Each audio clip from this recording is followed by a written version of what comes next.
nama tokko waa mudate ajaa'ibaan isin himaa namuma keenya nama islaamaa warri asirraa achi yaa'u hundi akka biyya saniitti bula malee akka ofiitti buluu way danda'are salaatumaa fi soomaa fi zakaa namni san dhorkuu arkaana kanarraa namni san dhorkuu gama heeraatiin yoo isiin fincilte faa rabbi namatti hin fuudhin biyya sanatti dhiirtini fuudhaa isaan nama hiikan dubartiin nama hiikti biyya faranjiitti dhiirti fuuchuu qofa mirgi inni qabu hiikuu isaanii qabu hiikuu dubartiin nama hiika dubartiin faranjii fuuchuus hiikuus mirga qabdi laakiin nuti akka islaamaatti ummata islaamaati ummanni islaamaa ni fuudhaa garuu hiikuu mirga hin qabu yoo isiin hiikte malee ofii isaatti ijoollee fedhee hiike yookaan immoo yoo isiin hiikte ni hiikama isaan xiqqishoo rabbiin xabi'aa irratti gaa jarjaruu irra kaa'e utuu silaanii kaan jara harka jiraate guyyaatti yeroo sagalfaa nama hiikuu bar haadhotiin keenya rabbiin ittiin godhini kanaa wajjiniin mana isaanii kana keessa jireenyi diigamaa ta'uu wajjiniin xiqqishoo afaan keessa yoo wal ba'an atuu yoo waliin jedhan namni gaa dhakaanuu yoo bira jiraatu bar xiqqishoo wal rigaa yoo xiqqa afaan keessa wal ba'an wal lolan mana kana shakkaa deema dalagaa isiin dalagaa deemti inni dalagaa deema gaafa kana namni tokko biyya keenya ollaa keessaa xiqqishoo afaan keessa wal ba'an ganama subii salaata booda maaliif akkanan taatu dhuma biyya sanatti hin jedhan afaan keessa wal ba'uu ni beeytanimi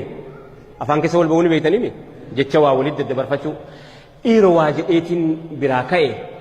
akkamuman ta'aan jedhee jeeba waa jedheetiin biraa ba'e yoo isiin amma isiin rahmata qabdu dubartiin shaanxaa fuuteeti ala keessiif karahmata qabdu uffanni jijjiirra uffatanni gaafanni biraa deeme jijjiirratu isiin karahmata qabdu jedhan karahmata qabdutu shaanxaa inni ittiin deemu gana mana kanatti hin deebi'u beeka shaanxaa fi alatti arginaan shaanxaa fudhateetu muwwaata akka kan dubban akka sanit deema yookaan shurxaatti waamti shurxaatti waamnaan salaamu alaikum bakka biraa dhaqa inni kala waa biraa seene jechuudha saniifi yaa rabbi xiyyaa miciyyoonni jarjareetiin afaan keessa wal baane akkamumaan godha amma yoo isiin amma giin hin gale shaantaa kiyyaalannaan eeydi maalumaan godhaa eessa kiyyan dhaqa jedhee bakka dhaqu yaadaa deema xiqqishoo afaan keessa wal baanii baraa waliin lollellee kana bar namni sa'aattuu waliin akkanuma jechechaa oola shaantaa alattiin argachuu deema akkamumaan ta'a jedhaa yaaddaa gaafanni hojii dhaqee dhufu meekkaa jabaa tokko jira biyya sana meekkaa jabaa tokko akka shaantaa tokko jabaadha meekkaadha garuu ni laastikumarraa hojjetama alatti fannifamee arge Allahu akbar Kono kanin jedhe kana laal kuno anuu kanin shakkaa deeme kana arra khalas jedhe shaantaa kana sana wayii jedhe asirra baafateetuma achi deebee makiinaa keessa kaayyatee kaafatee mana hiriyaa isaa dhaqee muciyyoon haati mana keessaa ni eeydiin dhufu gurbaan ni eeydiin dhufu isiin inni shaantaadha jedhee fudhatee deemeemi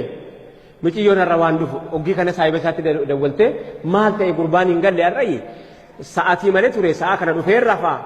hoggii inni dhufee rafee ani ammaan tana oofa boqonnaa irra jira boqonnaa waggaa irra jira maa galuu dhabee jennaan hay ati shaantaa itti kennitee aliinaan dhufee kunoo as jiraa miti shaantaa maal shaantaa itti kennitee dhufee kunoo baqatee barnu bira jira jaartii biraa qabaa jaartii biraatu ari'ee malee waa anaa miti jaartii biroo qaba jettee makiinaa kaafattee fiigaa dhayxe mana sana hoggii isiin fiigaa dhayxu mee eessa jira as jira shaantaan mee kan shaantaa akkam hoggii ilaaltu mee banaa hoggii banaan qoshaashaa daayiparii ijoollee waa qoshaasha zubaalaa biyya kanaa gaa zubaalaa dhiira darbaachitti walitti qabaneetuma dhiiraaf ka'an dhiira geessee darbee deebi'a zubaalaa isaa kaa'ame shaantaadha jedhee waan shakkaa deemeef shaantaadha jedhee zubaalaa baatee ganda keessa naanna'aa ba'e biyya faranjii keessa